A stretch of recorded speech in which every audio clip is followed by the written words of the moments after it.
Hello friends, आप लोगों का स्वागत है हमारे YouTube channel sky study point में। तो आइए, आज का टॉपिक है हमारा सेल यानी कोशिका। तो आप ये देखिए कोशिका के बारे में, यहाँ पर इसका जो है 3D चित्र देख रहे हैं। इसके बगल में मैंने जो चित्र बनाया है वो बनाया है। तो हम इसके बारे में आज पूरे अच्छे तरीके से पढ़ेंगे। तो आइए बिना देर करते हुए शुरू करते हैं। देखिए, ये कोशिका का चित्र है। तो इसमें जितने भी भाग लिखे हैं हम आप लोगों को इन सभी के बारे में बताएंगे। तो सबसे पहले हम शुरुआत में जान लेते हैं कि कोशिका का अध्ययन हम लोग कैसे शुरू हुआ और उसके बाद कैसे कैसे बदलाव हुए, किसने किसने इनकी खोज की, कैसे कैसे कोशिका के अंदर जो नई नई चीजें हुई उनका पता चला। तो सबसे पहले हम बताना चाहेंगे कोशिका होती क्या है। तो देखिए, अंग्रेजी में कोशिका को सेल कहते हैं। क्या कहते हैं? सेल। ठीक। लेकिन अगर साइंस की भाषा में देखेंगे तो कोशिका को सेल नहीं, साइटो कहते हैं। क्या कहते हैं? साइटो। ठीक। और इसका अध्ययन करना साइटोलॉजी कहलाता है। जैसे हम लोगों ने पढ़ा है बायो में बायोलॉजी, जूलॉजी। तो ये क्या है?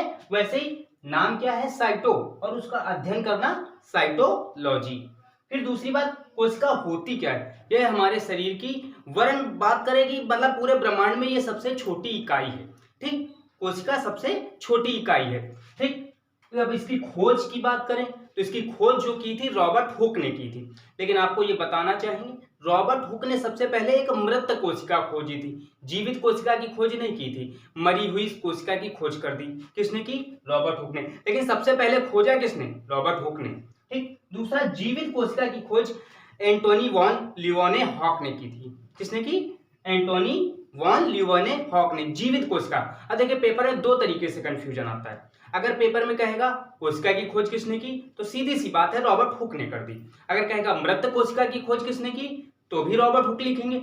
लेकिन पेपर में अगर उसने कह दिया जीवित कोशिका की खोज किसने की, तब हम वहां पर लिखेंगे एंटोनी वॉन लीवेनहॉक। फिर इसके बाद अगर पेपर में क्वेश्चन और आता है, कौन सा आएगा? कोशिका का सिद्धांत। देखिए, कोशिका का सिद्धांत यानी कोशिका का सिद्धांत देने वाले दो वैज्ञानिक थे। एक का नाम था स्लाइडेन तथा दूसरे का नाम स्वान। तो आइए हम इसके बाद बात करते हैं कि सबसे बड़ी कोशिका कौन सी होती है, सबसे छोटी कोशिका कौन सी होती है। ठीक है। देखिए, सबसे छोटी कोशिका होती है माइक्रोप्लाज्म। ये पूरे संसार की सबसे छोटी कोशिका कौन सी खोजी गई? माइक्रोप्लाज्म। और सबसे बड़ी कोशिका जो खोजी गई ये शुतुरमुर्ग के अंडे में होती है। कहां होती है? शुतुरमुर्ग के अंडे में। अगर हम मानव में सबसे छोटी कोशिका की बात करें तो इसको कहते हैं शुक्राणु। क्या कहते हैं? शुक्राणु। ठीक। यानी ये मेल के स्पर्म में होती है। ठीक है। तो अगर मानव में सबसे छोटी कोशिका देखेंगे शुक्राणु, ये मेल के स्पर्म में होती है। और मानव में अगर सबसे बड़ी कोशिका देखें तो ये अंडाणु में होती है। ठीक। ये कहां होती है? ये फीमेल के ओवम में होती है। ठीक है। फीमेल के ओवम में होती है, इसको अंडाणु कहते हैं। तो सबसे बड़ी कोशिका अगर मानव में पूछी जाएगी तो अंडाणु, और सबसे छोटी कोशिका पूछी जाएगी शुक्राणु। तो और अगर सबसे लंबी कोशिका पूछी जाए, सबसे लंबी, बड़ी और लंबी में अंतर होता। अगर कहा जाए बड़ा, तो कोई अगर हाइट नापी जाती है और लंबाई मतलब उसकी लंबाई नापी जाती है, तो लंबी कोशिका की बात करेगा तो हम यहाँ पर न्यूरॉन लिखेंगे। क्या लिखेंगे? सबसे बड़ी कोशिका सबसे लंबी कोशिका कौन सी होती है? न्यूरॉन। इसका क्या नाम है? न्यूरॉन। ठीक। फिर पूछा है विभाजन रहित कोशिका कौन सी होती है, तो ये ब्रेन की। कहां की? ब्रेन में हमारी कोशिकाएं विभाजित नहीं होती हैं। ब्रेन में कोशिकाएं यानी दिमाग की कोशिकाएं बढ़ती नहीं है, बाकी सारी कोशिकाएं बढ़ती रहती हैं अपनी आवश्यकता के अनुसार। फिर सबसे तेज विभाजन किसका होता है? तो लीवर का। लीवर जानते हैं? लीवर में अगर इंसान को चोट लग जाएगी, अगर वो दवा नहीं भी कराएगा तो भी ठीक हो जाएगी।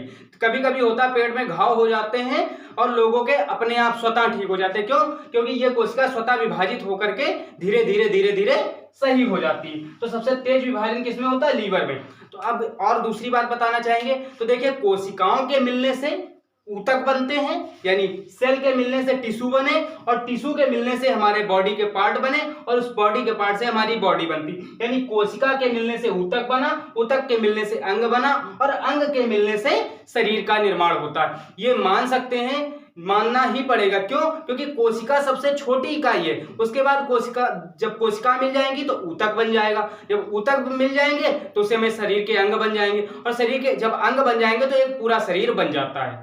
तो उम्मीद करते हैं कि आप लोगों को जो है सबसे छोटी, सबसे बड़ी और मानव में सबसे छोटी, मानव में सबसे बड़ी कोशिका, विभाजन रहित कोशिका और विभाजन होने वाली कोशिका, तमाम चीजें आपको समझ में आ गई। आइए हम इस कोशिका की संरचना के बारे में बात करेंगे। तो इस संरचना के बारे में हम एक एक टॉपिक को लाइन से पढ़ेंगे। तो देखिए, सबसे पहले हम बात करते हैं कि यहाँ कोशिका में देखा जाए तो सबसे पहली चीज क्या है। कोशिका जो होती है एक झिल्ली होती है। झिल्ली जानते हैं ना, पॉलीथीन की तरीके झिल्ली, वही होती। अब देखिए होता क्या है, जैसे बाजार में गए कोई चीज खरीदने, तो वहां क्या करता है दुकानदार, आपने कह दिया आलू दे दो, धनिया दे दो, मिर्चा दे दो, एक झिल्ली मार के दे देता है। वैसे तो पॉलीथीन कहते हैं, लेकिन झिल्ली शुद्ध भाषा में झिल्ली भर के देता। ऐसे ही कोशिका के बाहर चारों तरफ एक झिल्ली होती। क्या होती है? झिल्ली। और उसी के अंदर ये सब चीजें भरी होती हैं। ठीक।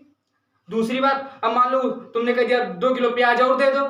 अब भाई उसका वजन तो 2 किलो सहने का है, ज्यादा नहीं सह पाएगी, तो उसमें क्या करता है वो डबल लगा देता है, एक और झिल्ली कर देगा ऊपर से। तो ऐसे ही देखिए, ये कोशिका की जो झिल्ली तो होती है, इसके चारों तरफ एक और झिल्ली लगी है मोटी सी, यानी एक तरह से इसकी दीवार है। कोशिका भित्ति जिसको कहते हैं, भित्ति मतलब दीवार, अंग्रेजी में सेल वॉल, अंग्रेजी में क्या कहेंगे? Cell wall. यानी इस कोशिका के ये झिल्ली जो बनी हुई है अंदर, इसके चारों ओर जो एक और ऊपर से परत है, इसको कोशिका भित्ति यानी सेल वॉल कहते हैं। तो दो चीजें आपको समझ में आ गई। कोशिका के चारों तरफ क्या होती है? पहले झिल्ली होती है और उसके चारों तरफ एक दीवार होती है जिसे कोशिका भित्ति कहते हैं। इसके बाद हम जो है अगला जो पढ़ने जा रहे हैं उसका नाम है माइटोकॉन्ड्रिया। कहां पर है? ये देखिए, ये बना हुआ है कोशिका में माइटोकॉन्ड्रिया। तो देखिए, हम इसको जो है एक अच्छे से पढ़ेंगे, इसको हम रख करके आगे बताते हैं। तो देखिए, इस कोशिका में ये क्या है? माइटोकॉन्ड्रिया। हम इसको यहां पे बना लेते हैं। कुछ इस तरीके से दिखता है। किस तरीके से दिखता है? कुछ इस तरीके से माइटोकॉन्ड्रिया दिखता है। देखिए, ऐसा लगभग बना हुआ है इस चित्र में। हम इसी को जूम करके यहाँ पे रख लिए मान लो। तो देखिए, कोशिका में माइटोकॉन्ड्रिया का काम क्या है? देखिए, हमारी कोशिका में ऊर्जा जाती है। कैसे? जब हम भोजन करते हैं तो ऊर्जा जाती है, और ये क्या करता है? माइटोकॉन्ड्रिया जो है ऊर्जा को स्टोर करता है। पावर हाउस है। जैसे पावर हाउस में बिजली होती है स्टोर, ऐसे ये हमारे शरीर की पूरी ऊर्जा को कौन स्टोर करता है? माइटोकॉन्ड्रिया। अब ये क्या करता है? इसके चार देखो, इसके अंदर की ये संरचना क्रिस्टी कहलाती है। ये भी पहले बता देते हैं, इसे क्या कहते हैं? क्रिस्टी। इसके चारों तरफ की संरचना क्या कहलाती है? क्रिस्टी कहलाती है। जब हम सांस लेते हैं, श्वसन की क्रिया पूरी करते हैं, तो देखो श्वसन में होता क्या है? हमने ऑक्सीजन ली, वही ऑक्सीजन जाके हमारे खून में, ब्लड में मिल जाती, ऑक्सी हीमोग्लोबिन बनाएगी। ऑक्सी हीमोग्लोबिन बनाने के बाद वो करती क्या है कि हमारे क्रेब्स में चली जाती है। क्रेब्स मतलब इसके अंदर एक चक्र होता है, वो साइकिल धीरे धीरे पूरा होता रहता है। उससे क्या करता है? ऊर्जा लेता रहता है और शरीर के विभिन्न भागों में पहुंचाता रहता है। तो इसकी खोज किसने की थी? वैज्ञानिक का नाम था क्रेब्स। ठीक। तो ये कोशिका जो हमारे पास माइटोकॉन्ड्रिया है, इसके बाहर की संरचना क्या कहलाई? क्रिस्टी। और इसको क्या कहते हैं? Power house. Power house. ठीक। इसको ऊर्जा ग्रह भी कह सकते हैं। पावर हाउस का मतलब ये होता है ऊर्जा ग्रह, पावर हाउस। ठीक। अब ये क्या करता है? ये बनाता है एटीपी अणु। कौन से बनाता है? ATP, adenosine triphosphate. एटीपी का पूरा नाम क्या है? Adenosine triphosphate. जब ये एटीपी की संख्या 38 हो जाती, कितनी हो जाती? 38। किसकी? एटीपी की संख्या जब 38 हो जाती तो ये बना देता है ग्लूकोज। क्या बना देगा? ग्लूकोज। और इसी ग्लूकोज से हमारे शरीर को ऊर्जा मिलती है। ठीक। तो सबसे मेन अहम काम किसका हो गया? माइटोकॉन्ड्रिया का। इसके बाहर की संरचना क्रिस्टी कहलाती है। फिर इसे ऊर्जा हाउस कहते हैं, क्योंकि ये ऑक्सी हीमोग्लोबिन की क्रिया के द्वारा क्रेब्स चक्र को पूरा करके एटीपी अणु बनाता है। जब एटीपी अणु बनाएगा तो इससे क्या होगा? 38 एटीपी जब अणु हो जाएंगे तो एक ग्लूकोज बन जाएगा, और उसी ग्लूकोज से हमारे पूरे शरीर को ऊर्जा मिलती है। तो आपने माइटोकॉन्ड्रिया जो है अच्छे से समझ लिया होगा। अब हम इसके बाद अगली जो हेडिंग लेते हैं जिसका नाम है गोल्जी बॉडी। तो देखिए, अगला टॉपिक क्या है? Golgi body. क्या नाम है इसका? Golgi body. तो अगर हम गोल्जी बॉडी की बात करें तो ये काम करता है क्या? अभी आपको मैंने पढ़ाया माइटोकॉन्ड्रिया क्या करता है? ऊर्जा जो है ग्लूकोज में बदल देता है। ये गोल्जी बॉडी जो है इसी ऊर्जा का परिवहन करता है। परिवहन। तो समझिएगा, एक बात हम आपको समझाते हैं। तो होता क्या, जैसे जैसे हम कभी कभी काम कर रहे हैं, मान लो हमने काम किया, हम हाथ से लगातार लिख रहे हैं, हाथ से लगातार लिख रहे हैं, तो हमारे पैर सब जगह शांत हैं, लेकिन हाथ से लगातार अगर हम लिख रहे हैं तो हमारा हाथ तो थक गया, लेकिन शरीर वो है, तो हम ये तो नहीं कहेंगे हमारा हाथ थक गया और शरीर से हम नहीं थके, हमारा पूरा शरीर थक जाता है। क्यों? क्योंकि ये क्या करता है, ऊर्जा का परिवहन, जहां पे ऊर्जा की जरूरत होती है वहां पहुंचाता रहता है, शरीर के अन्य भागों से खींच खींच के। कहेगा ये हाथ से ले लो, इस वाले हाथ से, पैर से दे दो, यानी कुल मिला के क्या करता है, जहां पे कोशिका में ऊर्जा घसीट के यहाँ पे पहुंचा देगा, ये यहाँ पे पहुंचा देता है, हाथ में पहुंचा दिया। अब हम लगातार मान लो मुंह से बोल रहे हैं तो हमारा मुंह थकेगा, तो हमारे पूरे शरीर की ऊर्जा खींच के कहाँ ले आएगा, मुंह पे। कौन लाता है? Golgi body. इसको गोल्जी ऑपरेटस इंग्लिश में बोलते हैं। गोल्जी बॉडी का काम क्या है? ऊर्जा को शरीर के सभी भागों तक पहुंचाना। एक भाग अगर थक रहा है तो सारे भाग वो से ऊर्जा लेकर के उसको ऊर्जा देता है। इसीलिए जब हम थकते हैं तो हम सबसे ज्यादा पूरे शरीर से थकते हैं, अचानक से नहीं थकते कि खाली हाथ थक गया पूरा शरीर बढ़िया है ठीक है, ऐसा नहीं होता। लेकिन ये ध्यान रखेंगे जब हम शरीर में थकान आती तो पूरे शरीर में आती। क्यों? क्योंकि ये गोल्जी बॉडी क्या करता है, पूरे शरीर की ऊर्जा को धीरे धीरे सभी भागों में बराबर बांटता है। ठीक, तो गोल्जी बॉडी हमारे हिसाब से समझ में आ गया होगा। हमने बता दिया आपको माइटोकॉन्ड्रिया और गोल्जी बॉडी। इसके बाद हम तीसरे की बात करते हैं जिसका नाम है रसधानी। रसधानी इसको बोलते हैं वक्यूल्स। वक्यूल्स इंग्लिश में बोलते हैं और हिंदी में रसधानी। ये नंबर 2 हेडिंग थी, ये नंबर 3। अच्छा, रसधानी क्या होती है? ये क्या करती है? जल का संग्रह करती है। जल की जरूरत होती है वो, देखिए कोशिका हमारी आई, सीधी सी बात है, पानी होगा हमारी पूरी बॉडी में, लगभग वो पानी है। तो यहाँ पर जो पानी का संग्रह कौन, कोशिका में पानी का संग्रह कौन करता है? रसधानी। कोशिका में पानी का संग्रह कौन करेगा? रसधानी। इसके बाद हम अगला पढ़ेंगे तारकाय, सेंट्रोसोम। बहुत इंपॉर्टेंट टॉपिक है और बहुत अच्छा टॉपिक है, तो ये हम इसको रफ करके सेंट्रोसोम पढ़ते हैं। तो देखिएगा सेंट्रोसोम क्या होता है, आपको हम बताना चाहेंगे। ये करता है कोशिका विभाजन का कार्य। अब देखिए कोशिका विभाजन क्यों जरूरी है। मान लो हमारे शरीर के किसी हिस्से में चोट लगती है तो वहां आसपास की कोशिका मर जाती हैं। कोशिका मर जाने के बाद क्या होता है कि वो कोशिकाएं खत्म हो गई। अगर कोशिका विभाजन करके नई कोशिका नहीं बनाएगा तो हमारे शरीर में चोट लगी तो अगर एक छेद हो गया तो वो छेद हमेशा बना ही रहेगा। क्या होगा? छेद हमेशा बना ही रहेगा। तो ये कोशिका विभाजन का कार्य करती है। कौन? सेंट्रोसोम। समझ में आया? सेंट्रोसोम का मेन कार्य क्या है? कोशिका का विभाजन। और ये ब्रेन में हमारे नहीं होती है। कहां पर नहीं होती है? ब्रेन में, क्योंकि ब्रेन में कोशिका विभाजन नहीं होता है। हम आपको पहले भी बता चुके हैं ब्रेन में कोशिका विभाजन नहीं होता। तो आप लोगों के दिमाग में आया होगा कि ब्रेन में कोशिका विभाजन नहीं होता है तो कभी कभी ब्रेन ट्यूमर क्यों हो जाता है। देखिए आपको बताना चाहेंगे, जब कोशिका का विभाजन अनावश्यक रूप से होता है तो व्यक्ति को कैंसर हो जाता है। क्या कहा मैंने? जब कोशिकाओं का विभाजन अनावश्यक रूप से होता है तो कैंसर की बीमारी हो जाती। कैंसर कोई बहुत बड़ी बीमारी नहीं है, ये हमारी कोशिकाओं के विभाजन से ही हो जाती है। तो हम कह सकते हैं uncontrollable cell division in any part of body is known as cancer. Cancer क्या है?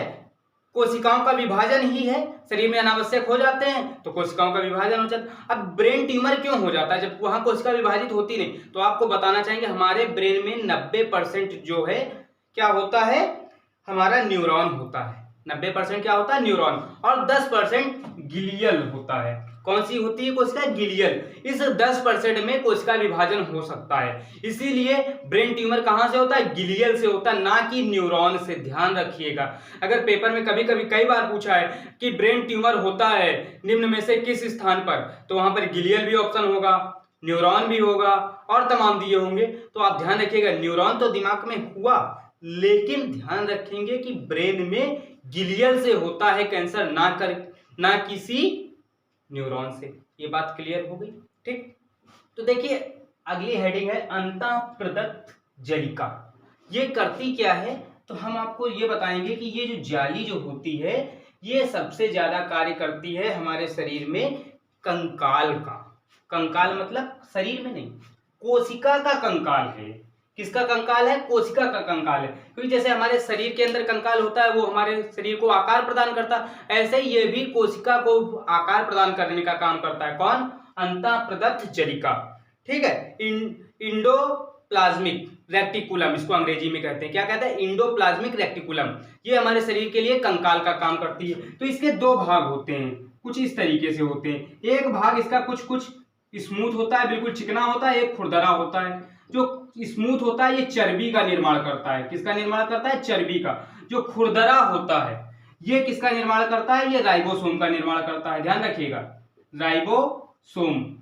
ठीक, राइबोसोम का निर्माण कौन करता है, खुरदरा वाला भाग। अंतःप्रदत्त जलिका का खुरदरा वाला भाग राइबोसोम बनाएगा, और ये चर्बी कौन बनाता है, ये चिकना वाला भाग। तो ये बात क्लियर हो गई। ठीक है, अंतःप्रदत्त जलिका के दो भाग होते हैं, कंकाल टाइप का होता है, और इसमें जो है कोशिका का कंकाल है, और कोशिका को चकने पिचकने से बचाता है। ठीक, तो ये क्या करता है, एक स्मूथ वाला भाग चर्बी बनाता है, दूसरा राइबोसोम बनाता है। ठीक, और यही राइबोसोम जो है प्रोटीन का निर्माण करता है। प्रोटीन के निर्माण में कौन सहायक है, राइबोसोम। ठीक, प्रोटीन के निर्माण में कौन सहायक है, राइबोसोम। ठीक, तो यहां तक हम जो है माइटोकॉन्ड्रिया पढ़ चुके हैं, गोल्जी बॉडी पढ़ चुके हैं, कोशिका झिल्ली पढ़ चुके हैं, कोशिका भित्ति पढ़ चुके हैं, सेंट्रोसोम पढ़ चुके हैं, अंतःप्रदत्त जलिका पढ़ चुके हैं। अब इसके बचे हुए टॉपिक के बारे में हम बात करते हैं। तो हम इसको रफ करेंगे, फिर आगे हम बताते हैं। तो तुम लोगों को थोड़ा सा और बता दें राइबोसोम के बारे में, फिर आगे बताते हैं। राइबोसोम होता क्या है, इसको जो है प्रोटीन की फैक्ट्री कहा जाता है। ये प्रोटीन का निर्माण करता है, और उसके बाद इसकी खोज जो है रॉबिन्सन ने की थी। तो ये आपको बताएंगे सेडिमेंटेशन कॉफिशेंट, एक मानक माना गया सेडिमेंटेशन कॉफिशेंट, जो कोशिकाओं के बड़े और छोटे होने को बताता है। जो कोशिकाएं 70S की होती हैं वो यूकैरियोटिक होती हैं, जो 80S की होती हैं वो प्रोकैरियोटिक होती हैं। इनके बारे में बहुत बड़ा चैप्टर है, कोशिका एक छोटा टॉपिक नहीं है, बहुत बड़ा टॉपिक है। तो हम इसके बारे में आप लोगों को बताएंगे आगे, लेकिन अब आपको सिर्फ इतना अभी बता दे रहे हैं यूकैरियोटिक और प्रोकैरियोटिक में है क्या। यूकैरियोटिक जो 70S की होती है, यानी सेडिमेंटेशन कॉफिशिएंट जिनका 70 होगा वो यूकैरियोटिक होती है, और जिनका 80S होता है, यानी सेडिमेंटेशन कॉफिशिएंट 80S होगा, वो प्रोकैरियोटिक कोशिकाएं होती हैं। तो अगली हम बात करते हैं इसका केंद्रक, जिसको न्यूक्लियस बोलते हैं। क्या बोलते हैं, केंद्रक। मेन काम इसी का होता है। तो केंद्रक is the manager of cell, ये भी कह सकते हैं। सबको ध्यान रखता है कि कोई काम ठीक से कर रहा है कि नहीं कर रहा है, कि हमारा ये माइटोकॉन्ड्रिया काम कर रहा है कि नहीं कर रहा है, गोल्जी बॉडी काम कर रहा है कि नहीं कर रहा है। तो कौन देखता है, ये देखेगा केंद्रक। तो केंद्रक की खोज जो है रॉबर्ट हुक ने की थी, कई बार पेपर में पूछा गया। खोजकर्ता इसके कौन हो गए, रॉबर्ट हुक। केंद्रक की खोज किसने की, रॉबर्ट हुक ने। इसके बाद हम बताना चाहेंगे इसे कोशिका का ब्रेन कहते हैं। क्यों, क्योंकि ये मैनेजिंग का काम कर रहा है, सारा दिमाग सबको यही देता है। कौन, केंद्रक सबको दिमाग दे देगा, न्यूक्लियस दिमाग देता है, ए माइटोकॉन्ड्रिया जल्दी जल्दी पावर हाउस का काम करो। अंतःप्रदत्त जलिका को बोल दिया तुम कंकाल सही से ऊंचा रखना, टेढ़ा मेढ़ा कंकाल ना हो। दूसरी बात उसने क्या कर दिया, यहाँ पर सभी को अपना अपना काम बता दिया कि तुम अपना अपना काम करते रहो। तो ये इसे कोशिका का ब्रेन भी कहते हैं। क्या कहते हैं, कोशिका का ब्रेन। ठीक, किसे कहते हैं, केंद्रक को। कोशिका का ब्रेन किसे कहते हैं, केंद्रक को। ये बात क्लियर हो गई। फिर अगर हम बात करें तो कोशिका का केंद्रक जो है, इसमें 80% जो है वो प्रोटीन होता है। कितने प्रतिशत, 80% प्रोटीन होता है, और 10% में डीएनए आरएनए होते हैं या क्रोमोसोम होते हैं। तो लिख देते हैं हम इसको। तो केंद्रक में, ये केंद्रक की मैं बात कर रहा हूं, तो इसमें 80% क्या होता है, प्रोटीन, प्लस 10% में क्रोमोसोम। क्या होते हैं, क्रोमोसोम या फिर डीएनए और RNA. DNA deoxy ribose nucleic acid, RNA ribose nucleic acid, ये होते हैं। ठीक, प्लस बचे 10% में अन्य चीजें होती हैं। तो केंद्रक में क्या क्या होता है, 80% प्रोटीन होता है, 10% क्रोमोसोम या डीएनए आरएनए होता है, और 10% अन्य होते हैं। इसे कोशिका का ब्रेन, दिमाग कहते हैं। कोशिका का दिमाग किसे कहेंगे, केंद्रक को। खोज किसने की, रॉबर्ट हुक ने। तो ये भी बात आपको क्लियर हो गई होगी। तो हम आगे बात करते हैं लाइसोसोम्स की। तो देखिए लाइसोसोम क्या है, ये तो इससे पगला इंसान है। कैसे, अभी बताते, देखिएगा।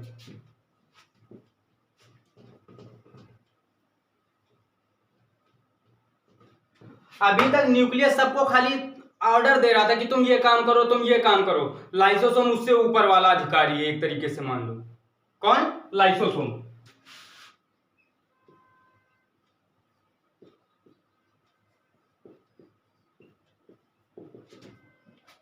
देखिए अभी हमने आपको बताया कि केंद्रक तो खाली मैनेजर का काम कर रहा था, सबको बता रहा था तुम ये काम करो, तुम पावर जो है तुम ऊर्जा बनाओ, इनसे बोल दिया नहीं तुम ये कंकाल का निर्माण करो, तो इनसे बोल दिया तुम जो है चीजें ध्यान रखो और तुम परिवहन करो, गोल्जी बॉडी से बोल दिया, ये सब बोला। लेकिन ये बहुत खराब है, ये उससे ऊपर ये सीधे डंडा लिए खड़ा रहता है कि काम करो नहीं तो डंडा पड़ा। यानी कहने का मतलब ये हो गया लाइसोसोम के पास एक एसिड होता है। क्या होता है? एसिड होता है। और ये एसिड क्या करता है, जो काम ठीक से नहीं करता उसके ऊपर एसिड फेंक देता है और उसको नष्ट कर देता है। बात समझ में आई? कहने का मतलब क्या हुआ, मान लीजिए माइटोकॉन्ड्रिया ने काम करना बंद कर दिया, मर गया माइटोकॉन्ड्रिया, तो लाइसोसोम उसके ऊपर एसिड डाल के खत्म कर देता है, बिल्कुल खत्म, भागो तुम किसी काम के नहीं हो। तो ये एक तरीके से जो है एसिड फेंकता है। कौन? लाइसोसोम। ये एसिड इतना खतरनाक होता है, ये कोशिकाओं को नष्ट करने का काम करता है। इसकी भी आवश्यकता हमारे शरीर में है। मान लो किसी को चोट लग जाए और लाइसोसोम ना हो तो उतना हिस्सा हमेशा सड़ा ही बना रहेगा, लेकिन लाइसोसोम क्या करता है, सड़ी हुई कोशिकाओं को नष्ट करके वहां आसपास नई कोशिकाएं बना लेता है। लाइसोसोम का कार्य समझ में है? मृत कोशिकाओं को नष्ट करके नई कोशिका बनाने का काम जो है लाइसोसोम के द्वारा किया जाता है। अब ये करता क्या है, मान लो पूरी कोशिका ने काम करना ही बंद कर दिया, कोशिका बिल्कुल बेकार हो गई, लाइसोसोम क्या करेगा, तुम काम नहीं करोगे, तुम नहीं करोगे, गुस्सा आ जाएगा, खुद को मार लेगा, ऑटो मार लिया। मारने का मतलब हो गया बिल्कुल फट जाता है एटम बम की तरीके, और जब ये फट जाएगा तो सारे में ये पूरे में एक तरीके से फैल जाएगा। इसको सुसाइडल बैग भी कहते हैं, आत्महत्या की थैली। सुसाइडल बैग, आत्महत्या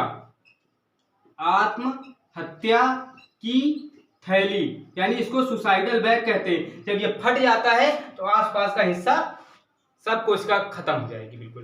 तभी आपने देखा है जानवरों के जैसे चोट लग गई, अब उनके कोई दवा पट्टी तो करता नहीं, तो ये लाइसोसोम ना होता तो आज जानवर हमारे पास चोट लगने के बाद ना बच पाते। क्योंकि लाइसोसोम करता क्या है, धीरे धीरे आसपास, जैसे मान लो इतनी जगह में काला पड़ गया तो धीरे धीरे आसपास की वहां भी लाइसोसोम सब कुछ खत्म हो गया, अगल बगल वाली कोशिकाओं के लाइसोसोम निकल के झांकते, अरे ये क्या हुआ, क्योंकि कोई चिल्ला रहा होता है, जब चोट लगती तो दर्द होता है, मान लो कोई चिल्ला, झांक के सब देखते हैं बाहर निकल, अरे ये क्या हो रहा है, तो होता क्या है, वो देखते हैं अरे आसपास तो कोशिका जल गई, तो सोचते हैं मर गया है, ये मर गई तो इनको शमशान कौन ले जाए, तो यही धीरे धीरे शमशान ले जाने का काम करते हैं। आसपास की कोशिकाओं को धीरे धीरे अपना एसिड डाल डाल के थोड़ी थोड़ी कोशिकाओं को गलाते रहते, और 10-15 दिन या 20 दिन बाद वो धीरे धीरे पूरा स्थान कवर करके मृत कोशिकाओं को हटा देते हैं और उसकी जगह नई कोशिकाएं आ जाती। तो लाइसोसोम का कार्य समझ में आया? ये क्या करता है, आत्महत्या की थैली कहलाता है, ये एसिड फेंकने का काम करता है। तो लाइसोसोम आपको समझ में आ गया होगा।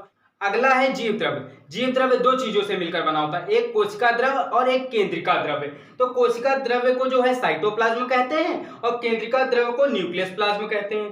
ठीक है, अगर हमारे शरीर में जीव द्रव्य की 1% कमी होती है, क्या बताया, यदि हमारे शरीर में जीव द्रव्य की 1% कमी होगी तो व्यक्ति को प्यास लगेगी, 10% की कमी होगी तो व्यक्ति मर जाएगा।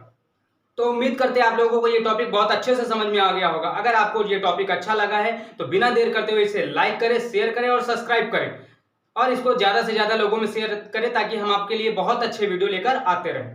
धन्यवाद।